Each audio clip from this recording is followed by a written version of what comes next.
Selamat bertemu kembali dengan saya, Moses Laksono Singgih.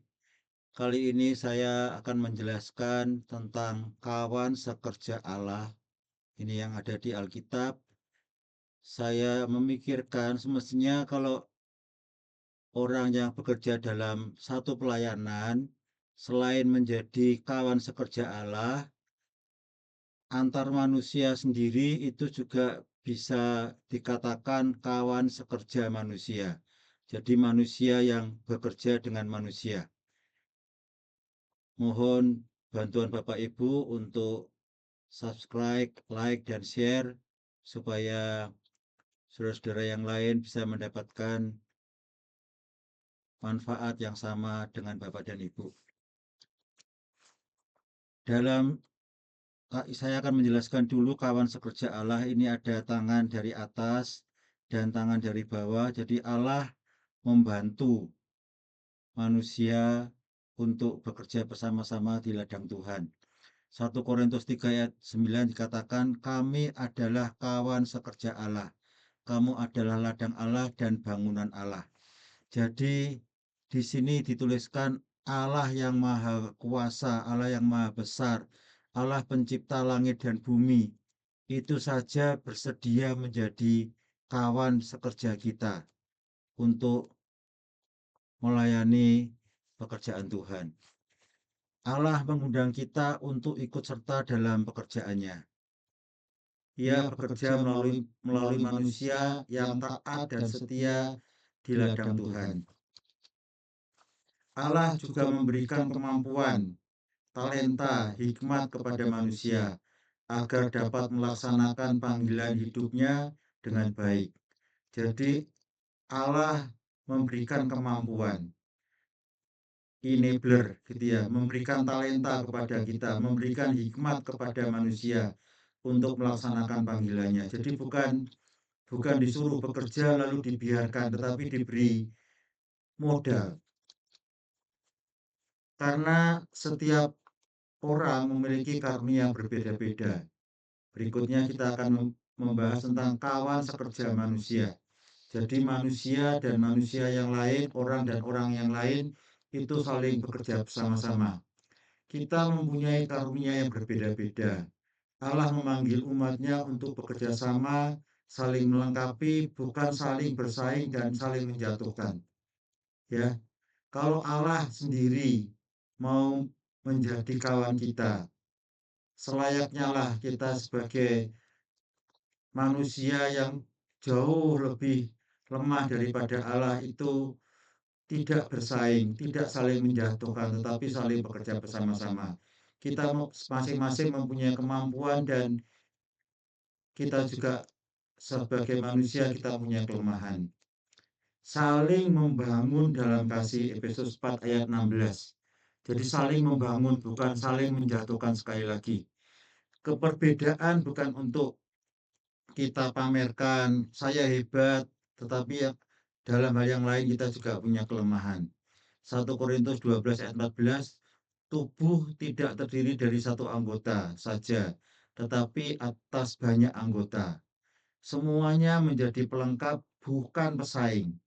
Jadi kalau seseorang unggul di satu bidang, orang lain lemah di bidang yang bersangkutan, itu bukan untuk bersaing, tetapi untuk saling melengkapi. Saya terbiasa bangun pagi. Dulu saya terbiasa bangun pagi, tetapi tidurnya sore-sore. Dulu istri saya biasa bangun agak siang, tetapi tidurnya malam. Nah, itu semua menjadi pelengkap. Saat ini, sampai sekarang saya tidak terlalu mengerti tentang seni-seni. Ya, istri saya sangat mengerti tentang seni. Nah, itu merupakan pelengkap. Saya tidak mengerti seni. Beli yang warnanya apa? Ya, saya tanya pada istri saya. Sebaliknya kalau masalah-masalah teknis, saya lebih mengerti dari istri saya. Itu bukan saingan. Istri saya merendahkan saya atau saya merendahkan istri saya. Gitu aja kok nggak bisa, tidak seperti itu ya. Jadi semuanya menjadi saling melengkapi. Ya, menghargai perbedaan. sebagai kekayaan tubuh Kristus. Jadi sekali lagi, perbedaan itu bukan untuk dipertentangkan, untuk dianggap hebat gitu ya, tetapi semuanya untuk kesatuan tubuh Kristus. Dengan bersatu, kita dapat mencapai tujuan pelayanan yang lebih besar dan memberikan dampak positif bagi masyarakat. Saling melengkapi dalam masing-masing talenta kita. Saling melengkapi juga berarti mampu berdiskusi dalam perbedaan dengan kasih dan saling menghormati. Perbedaan si A berbeda dengan si B itu kembali lagi saling melengkapi, ya, saling melengkapi. Perbedaan jangan dipertentangkan, ya, perbedaan jangan dipertentangkan. Dengarkan kalau orang lain berbicara. Jangan kita ngomong sendiri karena kita merasa paling hebat, begitu ya. Orang lain juga punya pendapat yang mungkin lebih hebat daripada kita. Dalam kehidupan saya sehari-hari, saya sebagai dosen, saya sebagai pengajar, saya sering berdiskusi dengan murid saya. Dan banyak pendapat murid saya yang saya gunakan. Saya sering bertanya, contohnya, umpamanya akhir-akhir ini saya bertanya pada murid saya, bagaimana membuat desain dengan Canva. Nah, saya belajar berulang-ulang kok nggak bisa-bisa gitu ya. Sambil menunggu yang menjelaskan materi datang, di lab saya bertanya kepada murid saya, mumpung sekarang kita sedang menunggu, saya boleh nggak bertanya tentang Canva? Lalu dijelaskan oleh mereka. Mereka banyakkan sekitar 7 orang gitu ya menjelaskan kepada saya. Dan itu sangat berguna bagi saya untuk mengerjakan desain-desain. Ya, jadi itu ya. Pemimpin berperan sebagai enabler.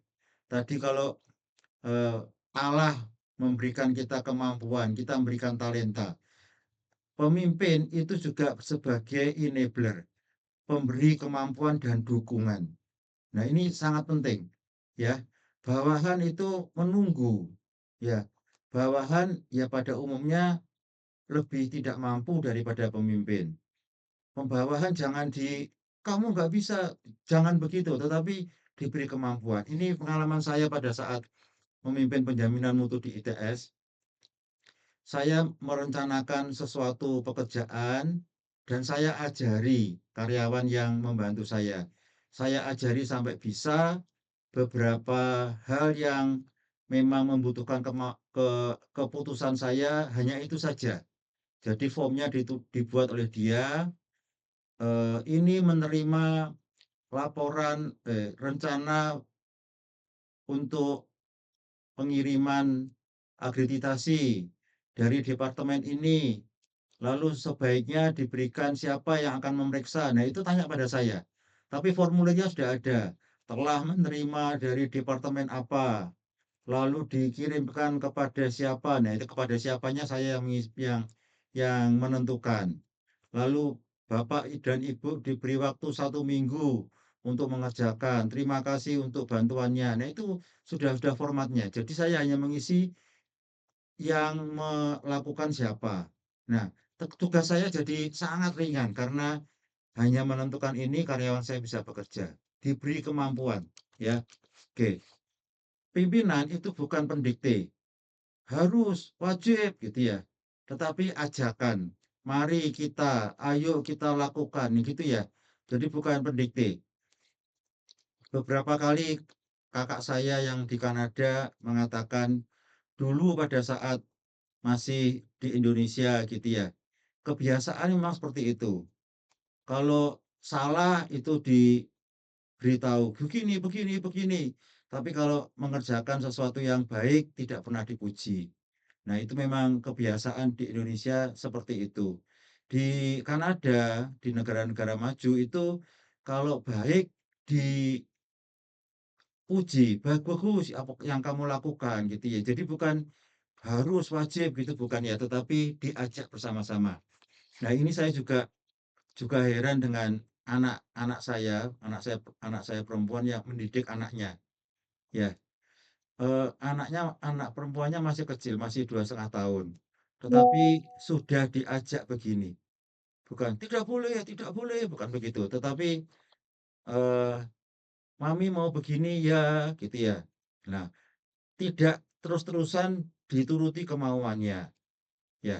Suatu saat pada saat di rumah saya, anak perempuannya sudah diberitahu, "Ini panas, jangan dipegang," gitu ya. Bukan dimarahi, "Jangan!" Ya enggak begitu. Ya, tidak dimarahi, tetapi sudah diberitahu, "Ini panas, jangan dipegang." Nah, dipegang. Akhirnya anaknya kepanasan, lalu dibantu, didinginkan dengan air supaya tidak melepuh, begitu ya. Setelah itu diberitahu, "Lain kali jangan dipegang lagi," begitu ya. Dengan sopan, bukan dimarah-marahi. Itu pendidikan zaman sekarang seperti itu. Ya, perbedaan bukan untuk bersaing, bukan untuk menjelek-jelekan, tetapi untuk saling melengkapi, gitu ya. Nah, ini contoh bagus untuk enabler, equip untuk memperlengkapi, empower untuk menguatkan, evangelis untuk menginjil. Ini contoh pelatihan yang baik untuk menginjil, yang yang yang harus dilakukan. Iya, yang akan diajarkan, yang diajarkan gitu ya. Ini bagus ini ya. Jadi orang-orang itu diberi kelengkapan, tetapi jangan mengatakan seperti tadi, "Ini harus dilakukan, harus diikuti," jangan begitu. Kalau orang diharus-haruskan, kemungkinan bisa memberontak begitu ya. Tapi kalau kita ajak, "Ayo Bapak dan Ibu ikut ini, supaya dilengkapi, nanti bisa menginjil dengan mudah." Nah itu orang akan lebih tertarik daripada, "Harus, wajib," gitu. Itu malah akhirnya orang, "Lah untuk apa sih saya ikut-ikut seperti itu?" Gitu ya. Oke, kolaborasi dalam pelayanan, ya. Kolaborasi bersama kita lebih kuat dan lebih efektif. Banyak ayat-ayat di Alkitab, kalau kita bersatu, kita berkolaborasi, maka kekuatannya jauh lebih tinggi. Saya tidak menjelaskan saat ini seperti itu. Saling melayani dengan hati yang bersatu. Ini saling saling bantu-membantu. Yang di atas sudah naik di atas, dia menarik temannya yang lebih bawah, temannya yang di lebih bawah ini menarik temannya lagi. Ini berkolaborasi ya. Tubuh Kristus, setiap anggota memiliki perannya masing-masing. Ada yang punya rambut supaya tidak kepanasan, hidung untuk bernafas, lalu chest untuk bernafas juga, dan seterusnya. Ini kepala, telinga, mata, mulut untuk makan, leher untuk menyangga kepala, dan seterusnya. Tujuan bersama. Kalau kita bekerja bersama-sama, kita bisa mencapai target bersama, mencapai visi yang lebih besar melalui kerjasama. Lebih mudah target ini dicapai dengan bekerja bersama-sama karena bisa saling membantu, saling menyemangati.